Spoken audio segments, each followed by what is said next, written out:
বিতর্কিত ছবি দ্য বেঙ্গল ফাইলসের অন্যতম অভিনেতা শাশ্বত চট্টোপাধ্যায় কি বলছেন দেখুন। ফাইলস সেটা শুটিং টুটিং হবার পরে দেখলাম নাম বদলে গেল বেঙ্গল ফাইলস। সেটা আমার হাতে নয়, জানি না, কারণ আমি যখন শুটিং করেছিলাম প্রথম কথা বলি, এই যে তোমায় বললাম যে এখন একটা চল হয়েছে পুরো গল্প কাউকে বলা হয় না, যার একটা ট্র্যাক বলা হয়, চরিত্রটা বলা হয়। আমাকে যখন চরিত্রটা বলে না, দুর্ধর্ষ ক্যারেক্টার, মানে ওরম ভিলেনের ক্যারেক্টার না খুব কম লোকে পায়। আর শুটিং যতদিন হয়েছে, যতক্ষণ শুটিং হয়েছে, ছবির নাম ছিল ডেইলি ফাইলস। সেটা শুটিং টুটিং হবার পরে দেখলাম নাম বদলে গেল বেঙ্গল ফাইলস। সেটা আমার হাতে নয়, কেন হলো তাও বুঝতে পারবো না যতক্ষণ। দ্য বেঙ্গল ফাইলস এমন একটি সিনেমা যেটি তৈরি করেছেন বিবেক অগ্নিহোত্রী। এইটা পুরোপুরি একটা বিভ্রান্তিকর ছবি হিসাবেই পরিগণিত হচ্ছে। কেন? আজকে যদি আপনি অভিনেতার কথাটি শোনেন তাহলে বুঝতে পারবেন যে শুটিং চলাকালীন কিন্তু এই সিনেমার নাম ছিল দ্য ডেইলি ফাইলস, কিন্তু পরবর্তী সময় শুটিং শেষের পর এটার নামটা বদলে গেল দ্য বেঙ্গল ফাইলস। আজকে তার মানে কি? বিবেক অগ্নিহোত্রীর মতো এরকম বিজেপির যারা পোষ্য তারা কি করছে না, বাংলাকে হেয় করার জন্য এরকম ধরনের ফিল্ম তৈরি করছে। আর এতে অভিনেতাদের সম্পূর্ণভাবে কখনোই গল্পটি বলছে না। আজকে বাংলা থেকে যে সমস্ত অভিনেতারা এই ছবিতে অভিনয় করেছেন তারা যদি জানতে পারতেন যে বাংলাকে হেয় করার জন্য এই ছবিটি করা হচ্ছে, তাহলে তারা হয়তো অভিনয় করতে চাইতেন না। এরকম আশঙ্কা থেকেই কি পরিচালক পুরোপুরি গল্পটি চেপে গিয়ে শুধুমাত্র তার নির্দিষ্ট যে ক্যারেক্টারটাকে শুধু বলা হয়েছে এবং তারা সেটাকে শুধু পারফর্ম করেছে। ফলে একটা সিনেমা গোটা গল্পটা কিন্তু এই শাশ্বত চট্টোপাধ্যায় বা অন্যান্য বাংলার অভিনেতারা কিন্তু জানতে পারেননি। যদি জানতেন তাহলে তারা করতেন কি করতেন না সেটা আমরা জানি না, কিন্তু এরকম একটা আশঙ্কা থাকতেই পারে যে আজকে বাংলা অভিনেতারা যদি জানতে পারেন যে বাংলার অপমান করা হচ্ছে, তবে নিশ্চয়ই হয়তো তারা অভিনয় করতে চাইতেন না। সেই কারণে তাদেরকে কিন্তু এই গল্পটি পুরোপুরি চেপে যাওয়া হয়েছে, একটা বিভ্রান্তিমূলক পরিবেশ তৈরি করা হয়েছে। আজকে এরকম ধরনের বিবেক অগ্নিহোত্রীর মতো এরকম বিবেকহীন মানুষের শরণাপন্ন হচ্ছে আজকে পশ্চিমবঙ্গে ভোটে জেতার জন্য।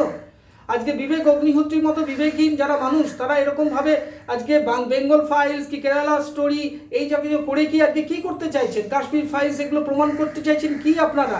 আপনারা সত্যি যদি নির্মাতা হবেন তবে কেন আপনারা গুজরাট ফাইলস করলেন না? কেন আপনারা মণিপুর ফাইলস করলেন না? কেন আজকে অসম ফাইলস করলেন না? কেন ইউপি ফাইলস করলেন না? এই প্রশ্নগুলো কি উঠবে না? শুধুমাত্র বাংলাকে আজকে মমতা বন্দ্যোপাধ্যায়ের শাসন এবং সর্বোপরি একটা বিভ্রান্তি তৈরি, একটা হানাহানি, একটা দাঙ্গা, এই সমস্ত তৈরির জন্য কিন্তু আপনারা এরকম ধরনের একটা ছবি করছেন। এবং শুধু তাই নয়, এবং আপনারা অভিনেতাদেরও বিভ্রান্ত তৈরি করছেন। তাদেরকে জানাচ্ছেন না গল্পটা, তাদেরকে বলছেন না কি টোটাল স্টোরিটা কি, টোটাল স্ক্রিপ্ট কি আপনারা জানাচ্ছেন না। আপনারা কি করছেন? শুধুমাত্র পার্টিকুলার তার ক্যারেক্টারটাকে আপনারা বলছেন পারফর্ম করতে। তারা প্রফেশনাল লোক, তারা পারফর্ম করেছে। যখন ছবিটা পুরো নিয়ে কন্ট্রোভার্সি হচ্ছে তখন ওরা হয়তো আক্ষেপ করছেন যে এরকম সিনেমায় এরকম ছবিতে হয়তো অভিনয় না করলেই হতো। কারণ নিজের মাতৃভাষা, নিজের জায়গা, নিজের জন্মভূমির অপমান কে সইতে পারে? আপনারা কিন্তু প্রায় প্রতারণার মতো, প্রায় বিভ্রান্তির মতো আপনারা কিন্তু কি করলেন, তাদেরকে অগোচরে রেখে, তাদেরকে স্ক্রিপ্টটা না বলে, পুরো গল্পটাকে চেপে রেখে আপনারা কিন্তু এরকম বেঙ্গল ফাইলসের মতো ছবিগুলো বানাচ্ছেন। এটা কিন্তু অত্যন্ত অন্যায়। আপনারা নিজেদের শিল্পী বলে দাবি করছেন, কিন্তু তারাও তো শিল্পী, কই তাদের সেই শিল্পীর অধিকার তো আপনারা দিলেন না। আজকে আপনি শিল্পী হয়ে অন্য শিল্পীকে কি করে আপনি চেপে যেতে পারেন গল্পটা? কি করে আপনি টোটাল স্টোরিটাকে চেপে গিয়ে, স্ক্রিপ্টটাকে চেপে গিয়ে একেবারে শুধুমাত্র তার যে পারফরমেন্সটাকে শুধুমাত্র বলছেন? তার মানে বুঝতে হবে আপনাদের অভিসন্ধিমূলক কাজ করছেন। আপনারা বাংলাকে অপমান করতে চাইছেন। 2026-এর ভোটের আগে এটাকে একটা তুরুপের তাস হিসাবে ব্যবহার করতে চাইছে বিজেপি। আজকে বিজেপির কোনো সংগঠন নেই, বিজেপির বুথ কর্মী নেই, বিজেপি পলিটিক্যালি ফাইট করতে পারছে না। তাই জন্য কি করছে? এরকম ধরনের স্টোরি বানাচ্ছে, এরকম ধরনের নির্মাতাদের নিয়ে আসছে, ধরে টাকা দিচ্ছে, পয়সা দিচ্ছে, আর এরকম বিভ্রান্তিমূলক ছবি বানাচ্ছে। আর এর ফলে কি হচ্ছে আপনারা লক্ষ্য করুন, অ্যান্টি বিজেপি স্টেট যেগুলো আছে সেই সমস্ত স্টেটগুলোকে নিয়েই কিন্তু এই ভদ্রলোক কিন্তু ছবি বানাচ্ছেন। আজকে কিন্তু গুজরাট নিয়ে বানাচ্ছেন না, ইউপি নিয়ে বানাচ্ছেন না, মণিপুর নিয়ে বানাচ্ছেন না, অসম নিয়ে বানাচ্ছেন না, উড়িষ্যা নিয়ে বানাচ্ছেন না। বানাচ্ছেন কি না এই বাংলা কি কেরালা কি কাশ্মীর। আজকে এগুলো বানিয়ে কি লাভ? আপনি দেখেছেন বিজেপি কোনো এতে উপকার হয়েছে? বিজেপি জিতেছে ওই সমস্ত স্টেটে, হেরে ভূত হয়ে গেছে, আগামী দিনেও হয়তো হেরে যাবে। কিন্তু কেন এরকম একটা বাজে কাজ করছেন? শিল্পের কেন অপমাননা করছেন? আপনি শিল্পীর নামে, শিল্পীর ছদ্মবেশে আপনি এরকম কাজ করছেন। এটা কিন্তু অত্যন্ত অন্যায়। এতে বাংলার নিরাপত্তা নষ্ট হতে পারে।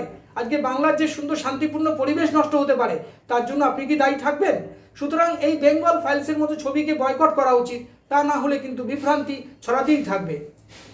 আমাদের ভিডিও ভালো লাগলে লাইক ও শেয়ার করুন, কমেন্ট সেকশনে গিয়ে জানান আপনাদের মতামত। আরও ভিডিও পেতে চ্যানেলকে সাবস্ক্রাইব করুন।